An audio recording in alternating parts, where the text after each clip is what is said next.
Hey, how you all doing, everybody?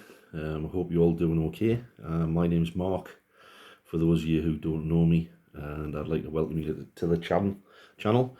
Those of you who've left comments and everything, like I always say, I really do appreciate it. I haven't done a video for a few days because I've been busy with getting preparations in for Christmas, getting all the decorations up for the holidays, and then I had my daughter's birthday last week, her 18th birthday, which was really nice, and it was really nice for me to be present in the moment, and spending some time with her and with my family.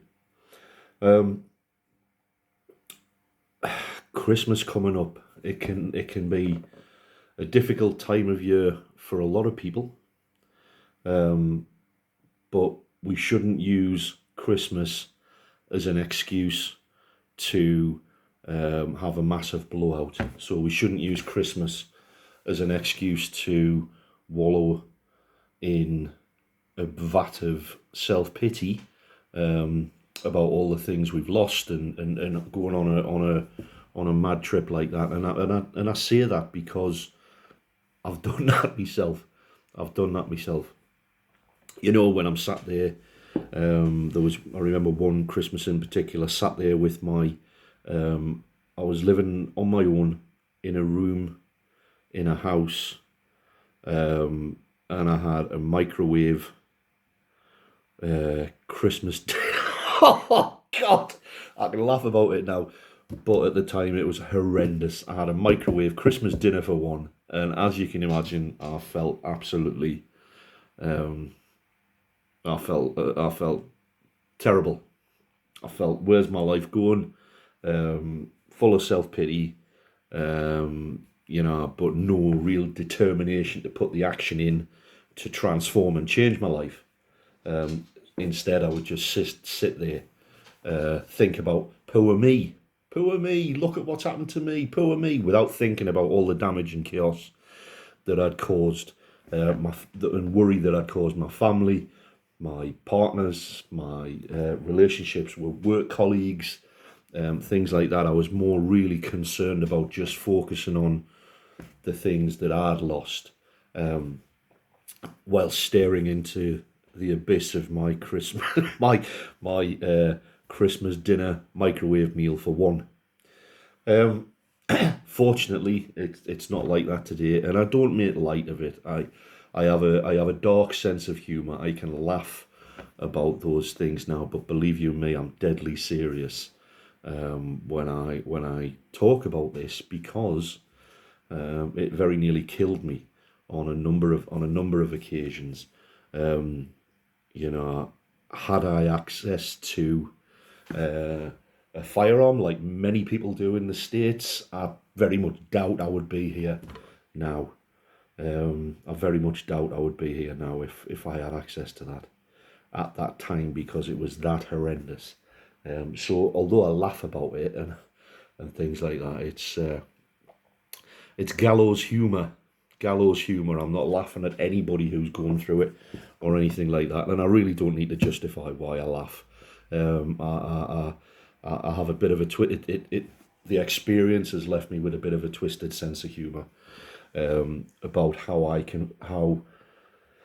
was going around affecting everybody in my life, but not able to see it, and just consumed with my own shit, basically. So today I want to talk a little bit about the effect that gambling has on others. Because, like I say, as a gambling addict, the last person you think of is anybody else, because you're consumed with yourself. And I've read a post online by a woman who has basically got to the point where she can't cope anymore, by the sounds of it. So it's entitled, "I Don't Know What to Do." A bit like gambling addicts, really. My partner of 6 years has been gambling since I can remember, and the last few years have gotten really bad.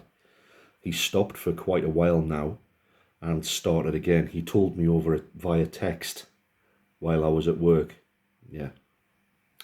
He told me he won't do it again, But this has been said about 6 times now already, and every time he's done it over and over again. He's now spending all the Christmas money that's for our daughter's Christmas presents. I'm working extra shifts for nothing, and he's just spending it on gambling. We've got a joint account so I can see when he's doing it. I don't know what to do. I don't know what I want. Do I stay with him or do I leave him? I'm seriously contemplating leaving him. I'm not sure if I even want to be with him anymore. I'm just fully done now.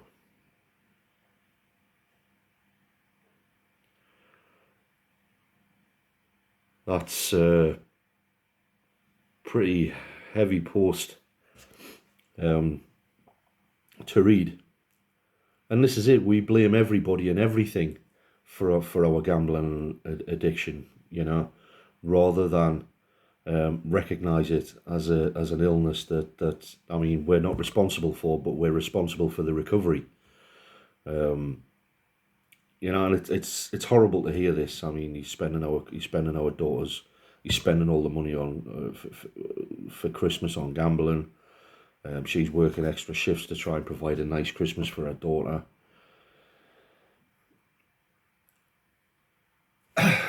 If people, this might sound pretty bad, but if people hadn't enabled me to continue, the likelihood is I wouldn't have continued for as long as I did. As difficult as as difficult as it is, and I don't blame my family for this at all. They were desperate. They didn't know what to do, so they just threw money at the problem. Which enabled me to continue gambling. Had they basically washed their hands of me and said, no, you get yourself out of this one, the likelihood is I would have got well a lot sooner, or I would have been motivated to seek help a lot sooner. I mean, don't get me wrong, they didn't bail me out all the time. Far from it. But I did go through thousands and thousands of pounds of money that was my family's, and I feel really bad today. But I managed to make amends before my mother died, and you know, she just said, it doesn't matter, you're all right now, you know, which was, yeah. But this is it. I mean, for friends, family, and so on, a gambling addict will continue as long as they're enabled to continue. As long as they're able to continue.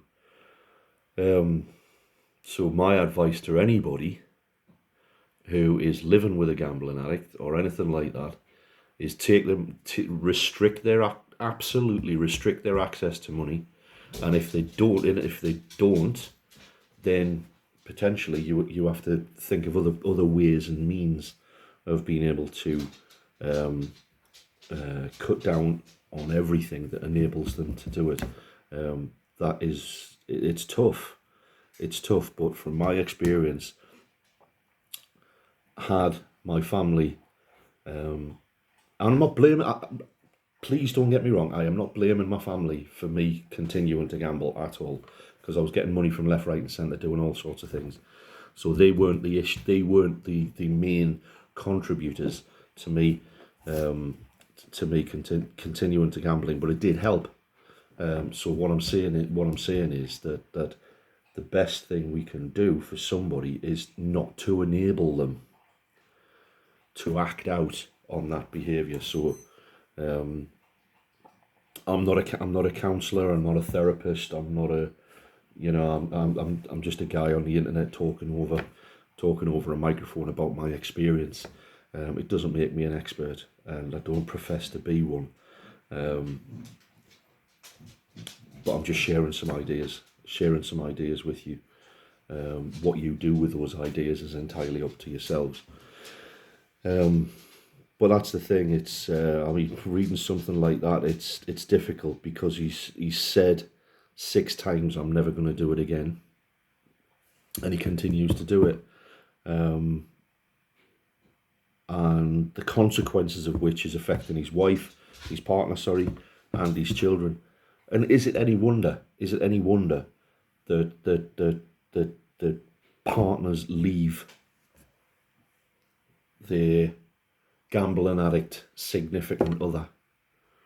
Is it any wonder? I mean, if we think about our gambling, is it any wonder that they do that? They can't be blamed for that. Our behaviour pushes and drives people away when we're in active addiction. But there is a way out. There is a way out. And if you're prepared to take certain steps, you can find the freedom that you're looking for and the power to rebuild your life and rebuild and repair the damage that you've caused to family and friends. Whether you can repair it to the extent that you get relationships back or whatever, that shouldn't be of a concern. The fact that you want to take steps to get yourself well, that is a step forward, certainly in the right direction. So I'm going to leave this video here because I'm rambling on. It's Friday the 8th of December. I want to wish you well this weekend. I may have another video up in a couple of days. It just depends on when I get time. If these videos are helpful, please like and subscribe and all that jazz, and leave a comment or whatever. It does mean a lot to me, and it enables me to reach out and connect with others as well, which is why I'm doing this. So take care and have a good weekend, guys. Bye now.